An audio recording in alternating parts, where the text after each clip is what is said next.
सियासत, ਵਪਾਰ, ਖੇਡਾਂ ਤੇ ਫਿਲਮ ਜਗਤ ਦੇ ਨਾਲ ਦੇਸ਼ ਦੁਨੀਆ ਦੀ ਹਰ ਵੱਡੀ ਖਬਰ ਦੇ ਲਈ ਹੁਣੇ ਡਾਊਨਲੋਡ ਕਰੋ ਦੇਸ਼ ਦੀ number 1 news app Dainik Savera times.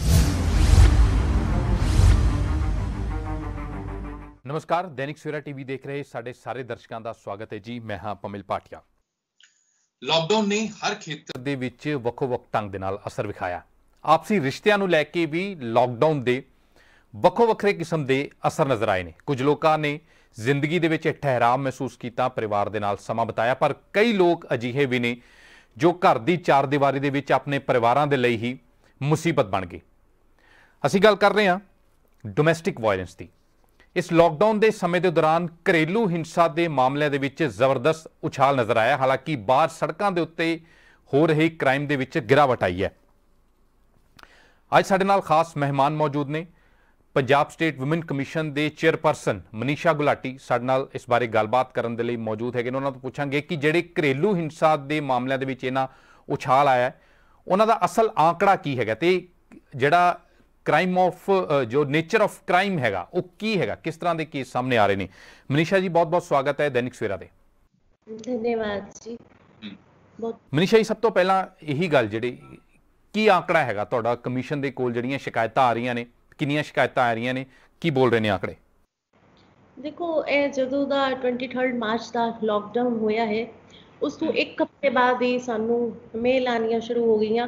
Starting ਇਸ ਤੇ 5 ਤੋਂ 6 ਮੇਲ ਆਈਆਂ ਸਾਨੂੰ ਸਟਾਰਟਿੰਗ ਦੇ ਫਸਟ ਵੀਕ ਵਿੱਚ, ਪਰ ਆਫਟਰ ਫਸਟ ਵੀਕ ਸਾਨੂੰ ਲਗਾਤਾਰ ਕੰਟੀਨਿਊਸਲੀ 30 ਤੋਂ 35 ਮੇਲ ਆ ਗਈਆਂ 15 ਤੋਂ 20 ਦਿਨ ਵਿੱਚ, ਜਿਹੜੀਆਂ ਕਿ ਪੜ੍ਹੀ ਲਿਖੀ ਲੜਕੀਆਂ ਦੀਆਂ ਸੀ, ਜਿਹੜੀ ਕਿ ਮੇਲ ਕਰ ਸਕਦੀਆਂ ਸੀ। ਉਹਨਾਂ ਲੜਕੀਆਂ ਦੀਆਂ ਸਾਨੂੰ ਮੇਲ ਆਈਆਂ ਕਿ ਵਾਇਲੈਂਸ ਦੀ ਆਈ, ਡੋਮੈਸਟਿਕ ਵਾਇਲੈਂਸ ਦੀਆਂ। ਫਿਰ ਸਾਡਾ ਸਪੈਸ਼ਲੀ ਇਹੋ ਧਿਆਨ ਇਸ ਤਰਫ ਗਿਆ ਕਿ ਜੇ ਪੜ੍ਹੀ ਲਿਖੀ ਲੜਕੀਆਂ ਸਾਨੂੰ ਮੇਲ ਕਰ ਰਹੀਆਂ ਨੇ ਤੇ ਜਿਹੜੀਆਂ ਹੁਣ ਇਸ ਟਾਈਮ ਮੇਲ ਕਮਿਊਨਿਟੀ ਪੂਰੀ ਤਰ੍ਹਾਂ ਘਰ ਬੈਠੀ ਹੋਈ ਹੈ, ਜਾਂ ਜਿਹੜੀ ਬੱਚੀਆਂ ਸਿਸਟਮ ਨਹੀਂ ਜਾਣਦੀਆਂ ਹੋਣਗੀਆਂ ਮੇਲ ਕਰਨ ਦਾ, ਉਹਨਾਂ ਵਾਸਤੇ ਬੜੇ ਸਟਰੋਂਗ ਕਦਮ ਚੁੱਕਣੇ ਚਾਹੀਦੇ ਨੇ। ਤੇ ਆਪਾਂ ਇਮੀਡੀਏਟਲੀ 2 ਹੈਲਪਲਾਈਨ ਨੰਬਰ ਆਪਣੇ ਜਾਰੀ ਕਰਤੇ ਤੇ ਹੈਲਪਲਾਈਨ ਨੰਬਰ ਜਾਰੀ ਕਰਨ ਤੋਂ ਬਾਅਦ ਹੀ ਸਾਡੇ ਕੋਲ 25 ਤੋਂ 30, ਕਦੀ 35, ਕਦੀ 40 ਸਾਨੂੰ ਡੇਲੀ ਕਾਲਸ ਆਉਣ ਲੱਗ ਗਈਆਂ ਡੋਮੈਸਟਿਕ ਵਾਇਲੈਂਸ। ਓਕੇ, ਕਿੰਨੀਆਂ ਸ਼ਿਕਾਇਤਾਂ ਹੁਣ ਤੱਕ ਆਈਆਂ ਨੇ ਤੁਹਾਡੇ ਕੋਲੇ? ਹੁਣ ਤੱਕ ਸਾਡੇ ਕੋਲ ਜਿਹੜੀ ਮੇਲ ਹੈ 100 ਅਬਵ ਮੇਲ ਆ ਚੁੱਕੀਆਂ ਨੇ ਤੇ ਜਿਹੜੀ ਕਾਲਸ ਦਾ ਤਾਂ ਕੋਈ ਡਾਟਾ ਹੀ ਨਹੀਂ ਨਾ। 25, 30, 35, 40 ਟੈਲੀਫੋਨ ਰੋਜ਼ ਫੋਨ ਸਾਡਾ ਬੰਦ ਹੀ ਨਹੀਂ ਹੋ ਰਿਹਾ।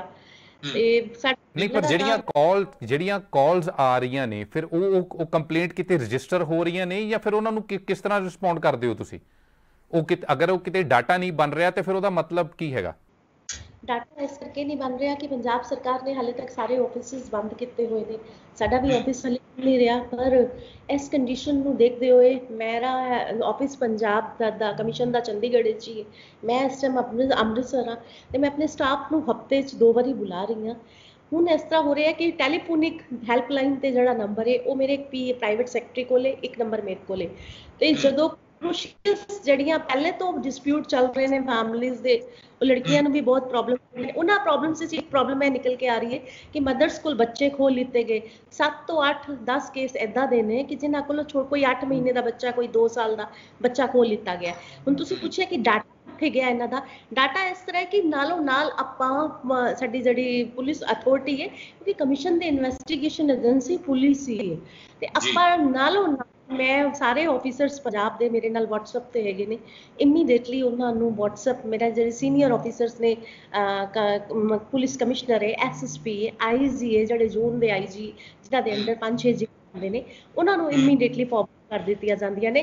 ਤੇ ਨਾਲ ਹੀ ਮੈਨੂੰ ਉਹਨਾਂ ਦਾ ਰਿਵਰਟ ਆ ਜਾਂਦਾ ਹੈ ਕਿ ਆਪਾਂ ਇਹ SSP ਦੀ, ਇਹ SP ਦੀ, ਇਹ DSP ਦੀ ਡਿਊਟੀ ਲਾਈਏ। ਉਸ ਤੋਂ ਬਾਅਦ ਜਿਹੜਾ ਉਹਦਾ ਰਿਵਿਊ ਕੀਤਾ ਜਾਂਦਾ ਹੈ ਕਿ ਉਸ ਕੰਪਲੇਂਟ ਵਿੱਚ ਕੀ ਹੋਇਆ, ਉਹ ਮੇਰੇ ਸਟਾਫ ਦੁਆਰਾ ਕੀਤਾ ਜਾਂਦਾ ਹੈ।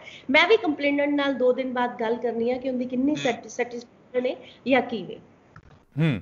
ਮਤਲਬ ਉਹ ਰਿਕਾਰਡ ਤੁਸੀਂ ਕਿਸੇ ਢੰਗ ਨਾਲ ਮੇਨਟੇਨ ਕਰ ਰਹੇ ਹੋ ਤਾਂ ਕਿ ਬਾਅਦ ਵਿੱਚ ਉਸ ਕੇਸ ਦਾ ਫੋਲੋ ਅਪ ਲਿੱਤਾ ਜਾ ਸਕੇ ਕਿ ਕਿਸ ਕੇਸ ਦੇ ਵਿੱਚ ਕਾਰਵਾਈ ਹੋਈ ਹੈ ਜਾਂ ਨਹੀਂ ਹੋਈ। क्या गिरफ्तारियां हुई ने ऐसे केसेस दे विच? क्योंकि लॉकडाउन दे विच हुण ते पैरोल दी जा रही है, पर गिरफ्तारियां हो रही ने जिन्हां दे अगेंस्ट केसेस है? हाँ जी, बिल्कुल। कुछ कंप्लेंट्स ने सॉल्व कर दित्तियां गईयां ने बाय साडे पुलिस डिपार्टमेंट द्वारा ही उन्हां दी काउंसलिंग कीती गई, कंप्रोमाइज करा दित्ता ਤੇ ਕੁਝ ਸਾਡੀਆਂ ਇਹ ਕੰਪਲੇਂਟਸ ਇਦਾਂ ਦੀਆਂ ਨੇ ਜਿੰਦੇ ਚ FIR ਹੋਈ ਹੈ, ਇੱਕ ਅਜਨਾਲੇਜ ਫੈਮਿਲੀ ਦੇ ਖਿਲਾਫ 5 ਬੰਦਿਆਂ ਦੇ ਖਿਲਾਫ FIR ਹੋਈ ਹੈ, ਇੱਕ ਮੋਹਾਲੀ ਚ ਹੋਈ ਹੈ, ਇੱਕ ਲੁਧਿਆਣਾ ਚ ਹੋਈ ਹੈ। ਇਮੀਡੀਏਟਲੀ ਪੁਲਿਸ ਦੁਆਰਾ ਹੁਣ ਇਸ ਟਾਈਮ ਬੜਾ ਅੱਛਾ ਰਿਸਪੌਂਡ ਸਾਡੀ ਪੰਜਾਬ ਦੀ ਪੁਲਿਸ ਹੈ ਕਿ ਮੇਲ ਕਮਿਊਨਿਟੀ ਉਹ ਵੀ ਇਸ ਨੂੰ ਸਮਝ ਰਹੇ ਨੇ। ਸਾਡੇ ਕੋਲ ਤਾਂ ਜਿਹੜੀ ਕੰਪਲੇਂਟਸ ਆ ਹੀ ਰਹੀਆਂ ਨੇ ਤੇ ਤੁਹਾਨੂੰ ਪਤਾ ਵੀ ਕਿਸ ਤਰ੍ਹਾਂ ਦੀਆਂ ਕੰਪਲੇਂਟ, ਮਤਲਬ ਜਿਹੜੇ ਇੱਕ ਘਰੇਲੂ ਹਿੰਸਾ ਦੇ ਕੇਸ ਹੈਗੇ ਨੇ ਕਿਸ ਤਰ੍ਹਾਂ ਦੇ ਹੈਗੇ ਨੇ ਆਮ ਤੌਰ ਤੇ? ਕਿਉਂਕਿ ਹੁਣ ਦੇ ਜਿਹੜਾ ਸਿਨੈਰੀਓ ਅਸੀਂ ਦੇਖ ਰਹੇ ਹਾਂ ਕਿ ਲੋਕਾਂ ਕੋਲ ਕੰਮਕਾਜ ਨਹੀਂ ਹੈਗਾ, ਘਰ ਦੇ ਵਿੱਚ ਬੈਠੇ ਨੇ, ਕਈ ਵਾਰੀ ਪੈਸੇ ਦੀ ਜਿਹੜੀ ਕਮੀ ਹੈ ਉਹ ਘਰੇਲੂ ਹਿੰਸਾ ਦਾ ਕਾਰਨ ਬਣ ਜਾਂਦੀ ਹੈ, ਜਾਂ ਨਸ਼ਾ ਡਰੱਗਸ ਹੋਵੇ, ਸ਼ਰਾਬ ਹੋਵੇ, ਇਹ ਚੀਜ਼ਾਂ ਕਾਰਨ ਬਣ ਜਾਂਦੀਆਂ ਨੇ। ਅਗਰ ਤੁਸੀਂ ਥੋੜਾ ਦੱਸ ਸਕੋ ਕਿ ਤੁਹਾਡੇ ਕੋਲ ਜਿਹੜੀਆਂ ਆ ਰਹੀਆਂ ਨੇ ਉਹਨਾਂ ਦੇ ਕਾਰਨ ਕੀ ਨੇ? ਦੇਖੋ ਮੈਂ ਇੱਕ ਗੱਲ ਇਹਦੇ ਚ ਇਹ ਕਹਾਂਗੀ ਕਿ ਕੁਝ ਕੇਸਿਸ ਜਿਹੜਾ ਮੈਂ ਕਾਉਂਸਲਿੰਗ ਕੀਤੀ, ਗੱਲ ਕੀਤੀ ਕੁਝ ਕੰਪਲੇਨੈਂਟਸ ਨਾਲ, ਉਹਨਾਂ ਦੇ ਹਸਬੈਂਡ ਨਾਲ ਵੀ ਗੱਲ ਕੀਤੀ, ਫੈਮਿਲੀ ਨਾਲ ਵੀ ਗੱਲ ਕੀਤੀ, ਕੁਝ ਲੇਡੀਜ਼ ਦਾ ਵੀ ਅਗਰੈਸ਼ਨ ਨਿਕਲ ਕੇ ਸਾਹਮਣੇ ਆ ਰਿਹਾ ਹੈ ਕਿ ਉਹ ਜ਼ਿਆਦਾ ਇਸ ਟਾਈਮ ਐਗਰੈਸਿਵ ਹੋ ਗਈਆਂ ਨੇ ਕਿਉਂਕਿ ਹਰ ਘਰ ਦਾ ਇੱਕ ਸਿਸਟਮ ਬਣਿਆ ਹੁੰਦਾ। ਹੁਣ ਪੂਰੀ ਤਰ੍ਹਾਂ ਮੇਲ ਕਮਿਊਨਿਟੀ ਘਰ ਬੈਠ ਗਈ ਤੇ ਆਪਾਂ ਮੇਲ ਨੂੰ ਵੀ ਇੱਕੋ ਹੀ ਗੱਲ ਕਿ ਉਹਨਾਂ ਦੇ ਉੱਤੇ ਵੀ ਬੜਾ ਇਸ ਟਾਈਮ ਪ੍ਰੈਸ਼ਰ ਹੈ, ਬਿਜ਼ਨਸ ਦਾ ਪ੍ਰੈਸ਼ਰ ਹੈ, ਪਰਿਵਾਰ ਨੂੰ ਚਲਾਉਣ ਦਾ ਪ੍ਰੈਸ਼ਰ ਹੈ ਤੇ ਉਹ ਵੀ ਇਸ ਟਾਈਮ ਸਟ੍ਰੈਸਸ ਨੇ ਤੇ ਛੋਟੀ ਛੋਟੀ ਗੱਲਾਂ ਤੇ ਤੁਨਕਬਾਜ਼ੀ ਕਈ ਘਰਾਂ 'ਚ ਵੱਡੇ ਝਗੜੇ ਦਾ ਕਾਰਨ ਬਣ ਗਈ। ਬਹਿਸ ਨੇ ਵੱਡਾ ਰੂਪ ਲੈ ਲਿਆ ਤੇ ਉਹ ਸਾਡੇ ਤੱਕ ਕੰਪਲੇਂਟ ਉਹਦੇ 'ਚ ਕਾਉਂਸਲਿੰਗ ਕਰਕੇ ਇੱਕ ਹਸਬੈਂਡ ਵਾਈਫ ਦੋਨੋਂ ਰੋ ਪਏ ਜਦੋਂ ਮੈਂ ਉਹਨਾਂ ਦੀ ਕਾਉਂਸਲਿੰਗ ਕੀਤੀ ਕਿ ਤੁਹਾਡੇ ਰਿਸ਼ਤੇ ਦੀ ਇਹੀਓ ਬੁਨਿਆਦ ਹੈ ਕਿ ਅੱਜ ਤੁਹਾਨੂੰ ਕਮਿਸ਼ਨ ਤੱਕ ਆਉਣਾ ਪੈ ਗਿਆ। ਤੇ ਜੋ ਇਸ ਗੱਲ ਦਾ ਨਿਚੋੜ ਨਿਕਲਿਆ ਕਿ ਛੋਟੀ ਜੀ ਬਹਿਸ ਤੋਂ, ਤੇ ਮੈਂ ਲੇਡੀਜ਼ ਨੂੰ ਵੀ ਕਹਾਂਗੀ ਕਿ ਇਹ ਇਸ ਟਾਈਮ ਤੇ ਮਾਹੌਲ ਇਸ ਤਰ੍ਹਾਂ ਦਾ ਹੈ, ਤੁਹਾਨੂੰ ਵੀ ਥੋੜਾ ਜਿਹਾ ਇਸ ਚੀਜ਼ ਨੂੰ ਸਮਝਣਾ ਪਏਗਾ। ਆਪਣੇ ਘਰ ਨੂੰ ਇੱਕ ਤੁਸੀਂ ਜਿਹੜੀ ਔਰਤ ਹੁੰਦੀ ਹੈ ਉਹ ਘਰ ਦੀ ਪਿੱਲਰ ਹੁੰਦੀ ਹੈ ਤੇ ਸਹਿਯੋਗ ਕਰਕੇ ਚੱਲਣਾ ਪਏਗਾ ਤੇ ਆਪਾਂ ਬਹੁਤ ਸਾਰੇ ਮੈਟਰ ਥਰੂ ਕਾਉਂਸਲਿੰਗ ਵੀ ਸੋਲਵ। ਮਿਊਚੁਅਲ ਅੰਡਰਸਟੈਂਡਿੰਗ ਦੀ ਕਮੀ ਹੈ, ਮਤਲਬ ਕਮਿਸ਼ਨ ਇਹ ਸੋਚ ਰਿਹਾ ਵੀ ਮਿਊਚੁਅਲ ਅੰਡਰਸਟੈਂਡਿੰਗ ਦੀ ਕਮੀ ਵੀ ਵਾਇਲੈਂਸ ਦਾ ਕਾਰਨ ਹੈਗਾ, ਡੋਮੈਸਟਿਕ ਵਾਇਲੈਂਸ ਦਾ। ਦੂਸਰੀ ਚੀਜ਼ ਨਿਕਲ ਕੇ ਆਈ ਹੈ। ਪਿਛਲੇ ਦਿਨਾਂ ਦੇ ਵਿੱਚ ਦੋ ਦਿਨ ਪਹਿਲਾਂ ਡਿਸੀਜਨ ਲਿਆ ਗਿਆ ਹੈਗਾ ਇੱਕ ਕਿ ਸ਼ਰਾਬ ਦੀ ਹੋਮ ਡਿਲੀਵਰੀ ਸ਼ੁਰੂ ਹੋਣ ਜਾ ਰਹੀ ਹੈ ਪੰਜਾਬ ਦੇ ਵਿੱਚ।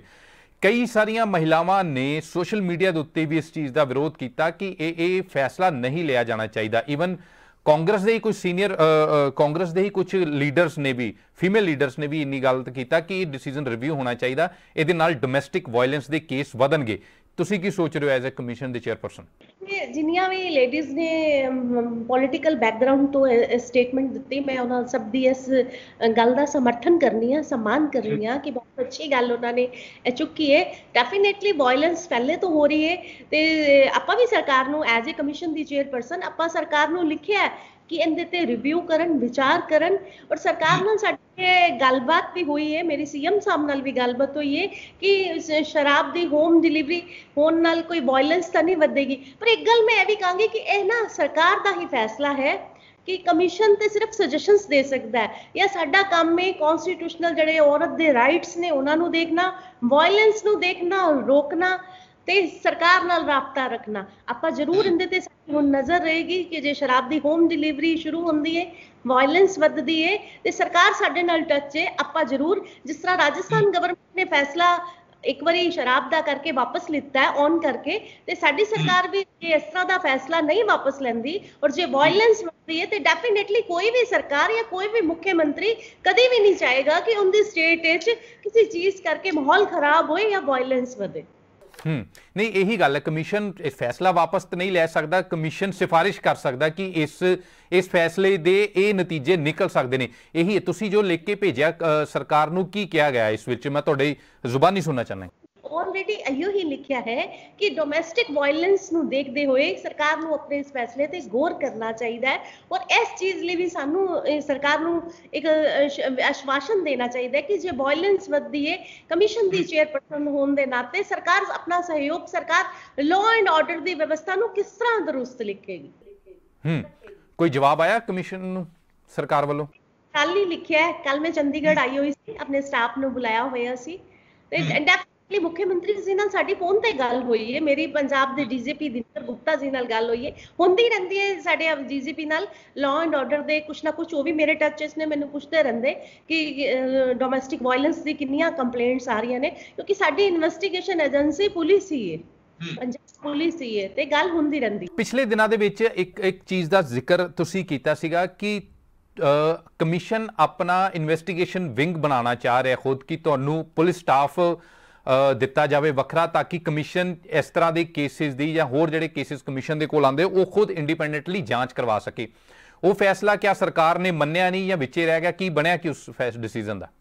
ਜਿਹੜਾ ਇਨਵੈਸਟੀਗੇਸ਼ਨ ਵਿੰਗ ਦਾ ਫੈਸਲਾ ਸੀ ਉਹ ਸਾਡੇ ਮੁੱਖ ਮੰਤਰੀ ਵੱਲੋਂ ਹੀ ਸਾਨੂੰ ਇਹ ਪ੍ਰਪੋਜ਼ਲ ਸੀ।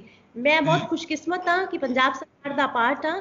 और एक गल होर कहांगी कि सारियां स्टेटां च तुसीं इस टाइम इंडिया दा माहौल देख रहे हो, इंडिया दा कि पूरे ऑल ओवर वर्ल्ड च देखो, तुसीं देखो किन्ने मुख्यमंत्री किन्ने डीजीपी कमीशन दे कंसर्न च ने। जदों दा लॉकडाउन होया सीएम साहब दी मैनूं 2 वारी कॉल आई, साडे डीजीपी दी हर हफ्ते कॉल आंदी है वायलेंस नूं लैके लेडीज दे लैके ਉਹ ਮੇਰੇ ਕੋਲ ਪੁੱਛਤਾਛ ਕਰਦੇ ਨੇ। ਇਨਵੈਸਟੀਗੇਸ਼ਨ ਵਿੰਗ ਦਾ ਜਿਹੜਾ ਪ੍ਰਪੋਜ਼ਲ ਸੀ ਉਹ ਸਾਡੇ ਮੁੱਖ ਮੰਤਰੀ ਵੱਲੋਂ ਹੀ ਸੀ ਕਿ ਤੁਸੀਂ ਇੱਕ ਆਪਣਾ ਇਨਵੈਸਟੀਗੇਸ਼ਨ ਵਿੰਗ ਬਣਾਓ। ਜਨਵਰੀ 'ਚ ਪ੍ਰਪੋਜ਼ਲ ਬਣਾ ਕੇ ਉਹਨਾਂ ਨੂੰ ਭੇਜਿਆ ਗਿਆ ਤੇ ਫੈਬਰਵਰੀ 'ਚ ਮੇਰਾ ਇੱਕ ਐਕਸੀਡੈਂਟ ਹੋਇਆ ਜਿੰਦੇ 'ਚ ਮੇਰੇ ਪੈਰ ਦੀ 2 ਹੱਡੀਆਂ ਟੁੱਟੀਆਂ ਨੇ ਤੇ ਮੇਰਾ ਹੁਣ ਹੀ ਲਾਸਟ ਵੀਕ ਪਲਾਸਟਰ ਖੁੱਲਿਆ ਹੈ। ਮੈਂ ਘਰ ਤੋਂ ਹੀ ਆਪਣੇ ਕੰਮ ਕਰ ਰਹੀ ਹਾਂ, ਪਰ ਉਮੀਦ ਹੈ ਇਹ ਲੌਕਡਾਊਨ ਖੁੱਲਦੇ ਹੀ ਸਾਡੀ ਇਹ ਪ੍ਰੋਸੀਡਿੰਗ ਚੱਲ ਰਹੀ ਹੈ, ਸਾਡਾ ਇਨਵੈਸਟੀਗੇਸ਼ਨ ਵਿੰਗ ਕਮਿਸ਼ਨ ਦਾ बन जाएगा। एक दूसरी चीज़ मैं थोड़े शब्दों से जानना चाहांगा, क्योंकि आम लोगों की शिकायत रहिंदी है कि थाने जाओ तो साडी कोई गल नहीं सुनता, पुलिस साडी गल नहीं सुनती। ये शहरों के भी कंप्लेंट होंदी, पिंडां दे विच भी कंप्लेंट होंदी। हुण अगर जे फीमेल्स महिलावां कमीशन कोल शिकायत करना चाहन तो उन्हां दी सुनवाई दा स्कोप मैनूं लगदा आम लोकां नालों भी घट हैगा, और पिंडां दे विच कई वारी बहुत दूर दराड़ दे पिंडां दे विच इन्नी अवेयरनैस भी नहीं हुंदी कि वो कंप्लेंट किस तरह थाने च किस तरह कंप्लेंट फाइल कर लैन, थाने च सुनवाई होएगी या नहीं होएगी। कमीशन कोल पहुंचना तो बड़ी एडवांस स्टेज हो जाती है।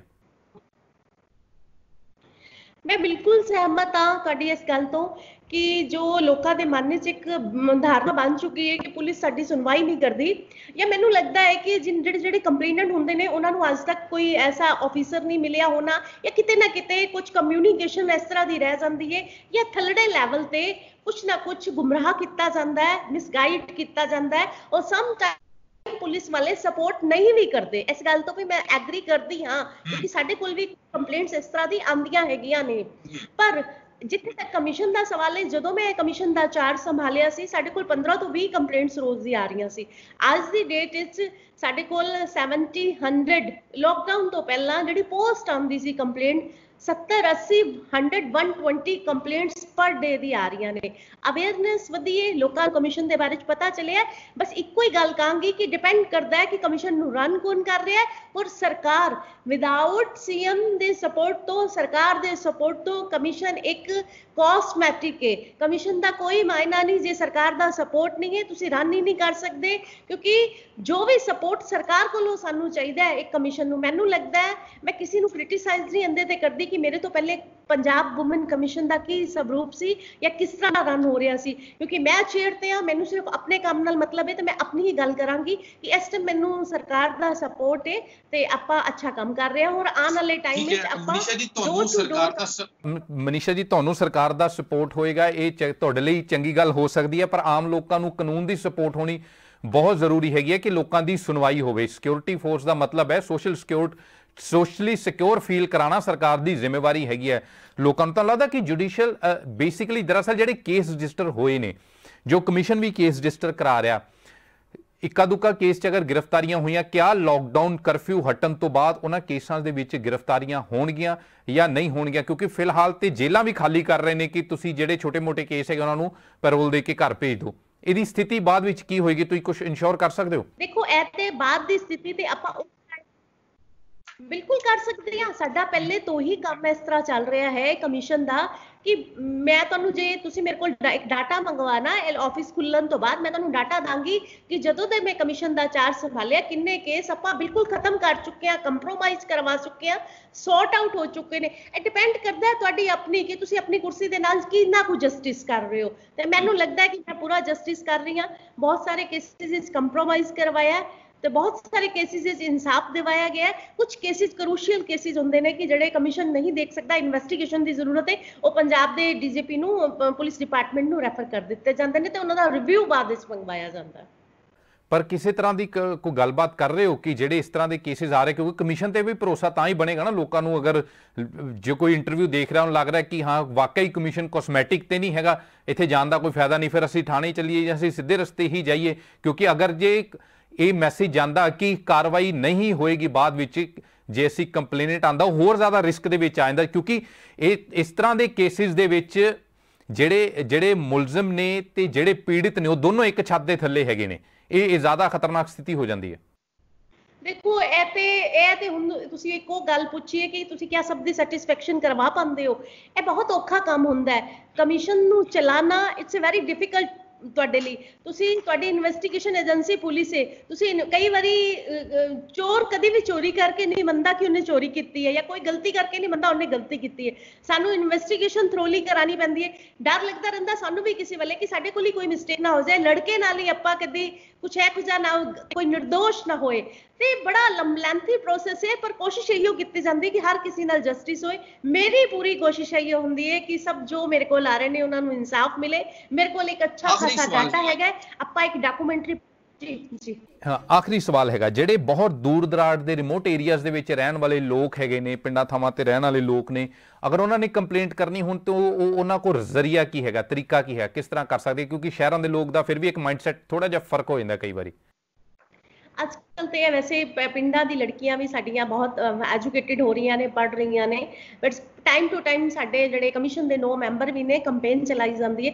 ਹੁਣ ਵੀ ਆਪਾਂ ਜਿਹੜਾ ਹੈਲਪਲਾਈਨ ਨੰਬਰ ਜਾਰੀ ਕੀਤਾ ਹੋਇਆ 7814103253 ਸਾਡਾ ਹੈਲਪਲਾਈਨ ਨੰਬਰ ਹੈ। ਕੋਈ ਵੀ ਮੇਰੇ ਨਾਲ ਡਾਇਰੈਕਟ ਕਨੈਕਟ ਕਰ ਸਕਦਾ। ਮੈਨੂੰ ਰੋਜ਼ ਮੈਸੇਜ ਆਉਂਦੇ ਨੇ, WhatsApp ਆਉਂਦੇ ਨੇ, ਮੇਲ ਆਉਂਦੀਆਂ ਨੇ, ਤੇ ਕੋਈ ਮੁਸ਼ਕਿਲ ਨਹੀਂ ਹੈ। ਕੋਈ ਜੇ ਨਹੀਂ ਵੀ ਮੋਬਾਈਲ ਤੇ ਕਰ ਸਕਦਾ, ਆਪਣੇ ਸਰਪੰਚ ਰਾਹੀਂ ਜਾਂ ਲੋਕਲ ਐਡਮਿਨਿਸਟ੍ਰੇਸ਼ਨ ਰਾਹੀਂ ਸਾਡੇ ਨਾਲ ਕਨੈਕਟ ਹੋ ਸਕਦਾ।